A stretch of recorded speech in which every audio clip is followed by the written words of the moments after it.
You see, here in the early book of Acts, they had an option to accept their Messiah, and the kingdom could have started then.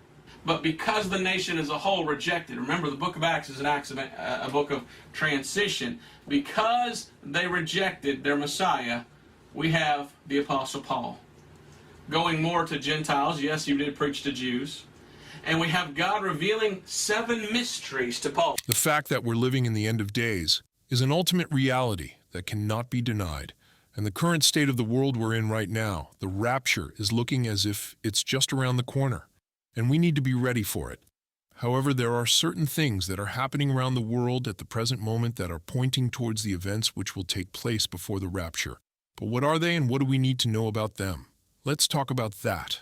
Now, those who say that the mid-tribulation rapture, Those who say that there is a mid-tribulation rapture claim that Matthew 24 speaks of the rapture.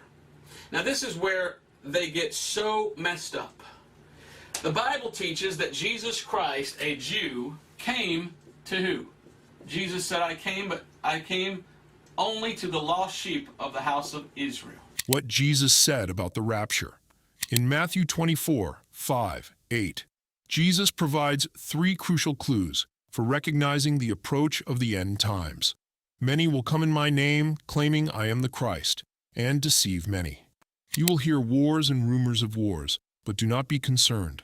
Such events are unavoidable, but the end is not yet here. Nations will rise up against one another, as will kingdoms.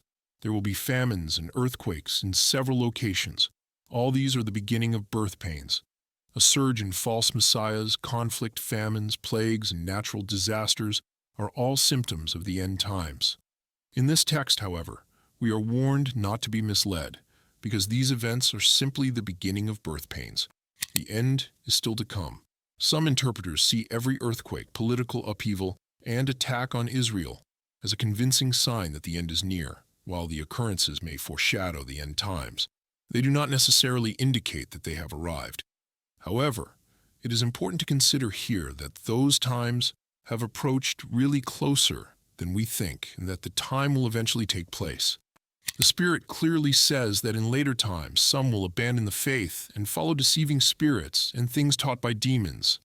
As mentioned in 1 Timothy 4 verse 2, the last days are portrayed as perilous times because of man's growing sinful nature and those who actively oppose the truth, as described in 2 Timothy 3, 1:9 and 2 Thessalonians 2:3. When the Apostle Paul tells us, he's our apostle, that God revealed to him a mystery that was kept secret. And that mystery is the rapture. Signs of social decay and present moral values. When Christ met with his disciples just before his arrest, they asked, Lord, tell us the signs of the last days. What will be the signs of thy coming? One of the signs that Christ mentioned to them was wickedness. As it was in the days of Noah, so shall it be in the last days.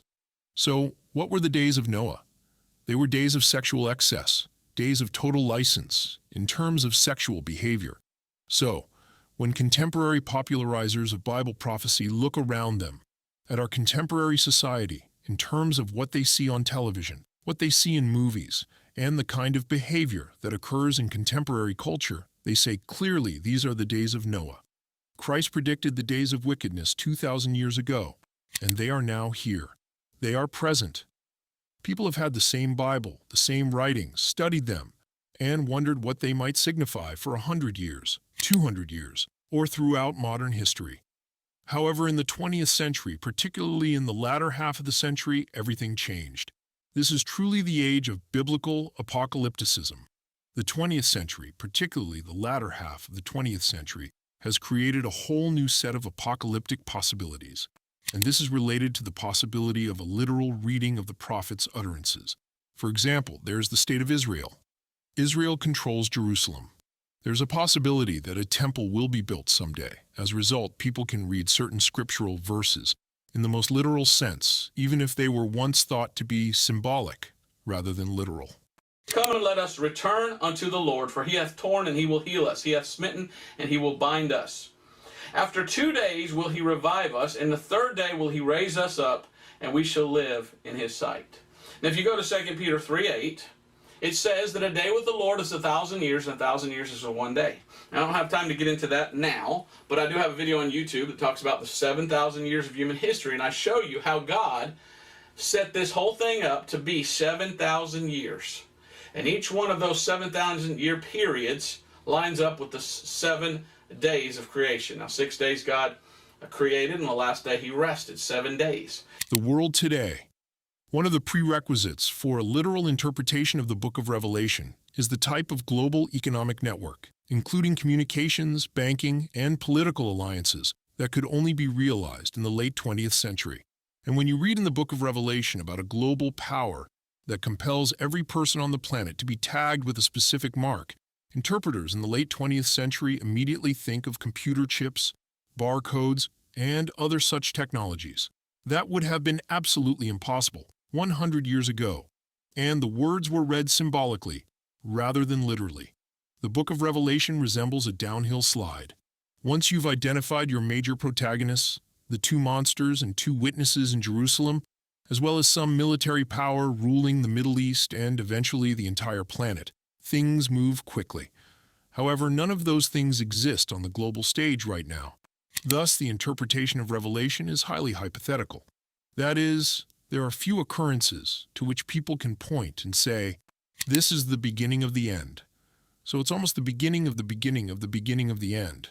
It's this speculative possibility, and so that's the kind of problem that interpreters have. So to put an actual time on it is very difficult, and most of them don't do that. Date setting has pretty well passed from the evangelical fundamentalist Christian scene. However, no one can actually set a time or a date to the rapture. The current signs that are taking place right now are the only thing that can tell us the time is near, and we need to get ready for it. Guess what the Bible teaches? All these signs and wonders will come back here in the tribulation period as God goes back to dealing with the Jews. I mean, it's all there in the Bible if you just look. Acts chapter 1, we read again of the rapture. I'm just trying to show you as many verses as I can in the Bible that talk about the rapture, which once again was revealed to Paul about the church age, because this is the end of the church age. Because once the rapture takes place, then comes this. And I've mentioned it before. I hate to go too in detail when I have these other videos that I talk more about it. But God revealed unto Paul the gospel of 1 Corinthians 15, 1 through 4. In this time period of the tribulation, there's a different gospel being preached by an angel from heaven. Go to Revelation chapter 14 and you can look that up. Well, Paul said, though we or an angel from heaven preach any other gospel unto you than that which we received, let him be accursed. The signs and clues the book of Revelation describes the vast and abrupt destruction of millions of people. This could not have been done in the past with ancient weapons like swords and arrows, but it is now possible. The book of Revelation assumes some type of global communication system. For example, when the martyrs, or 2 witnesses, are slaughtered in chapter 11 of Revelation, the entire world is said to gaze at their dead bodies. Many translators have quoted that and said, well, see, this is CNN, global news networks, and satellite TV. Most prophetic interpreters of the book of Revelation, who read it literally and believe it is talking about the near future, would point to the following: the atomic bomb and the hydrogen bomb, which allow for mass destruction on the scale described in this book, with a death count that high. Asteroids potentially colliding with Earth are currently receiving a lot of attention. A geopolitical power or force capable of controlling the entire planet via global communications. But the Bible teaches us so much more about the signs of the rapture that we need to keep a bigger eye on those signs too. For example, deception.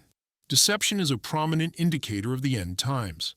It is something rampant in a world flooded with true disinformation and outright lies, not only in politics, but also in the media, education, and teaching impressionable and vulnerable people that there are more than 2 genders, and that men can be women and vice versa. In Matthew 24, Jesus warns his followers about the development of false prophets who claim to be the Messiah and to have the answers society seeks. Every society is full of people looking for leaders, but we must not rely on our own understanding or put our trust in simple men. Our hope must be in Christ. God knows the beginning from the finish, and He alone deserves our confidence and reliance. When we observe folks looking for a leader in mortal men, may we be the ones to point them to the source of our salvation, Jesus Christ. Apart from that, hunger, famine, and disease are also listed as the things that will take place before the rapture. And that is something we're seeing happening right in front of our very eyes in this world today. Luke 21:25, 28 states that there will be signs in the sun, moon, and stars. The roaring and tossing of the sea will cause sorrow and perplexity among countries on earth. People will faint from fear, terrified of what is to come on the earth, since the heavenly bodies will be shaken. At that time, people will see the Son of Man approaching in a cloud of power and great glory. When these things start to happen, stand up and elevate your heads, since your redemption is near. With all of that in mind, we really need to open our eyes now, if we haven't already as followers of Christ. Be encouraged when you see the above signs. You were chosen to be on earth at such a time as this. Your life wasn't a mistake, nor were you born in the wrong era. Right here, right now, you have a purpose to pursue and a destiny to fulfill. Let us know what your thoughts are on this in the comments below. If you enjoyed today's video, then make sure to like the video. And do not forget to subscribe to our channel to keep up with the most amazing content. Thanks for watching, and we'll see you next time.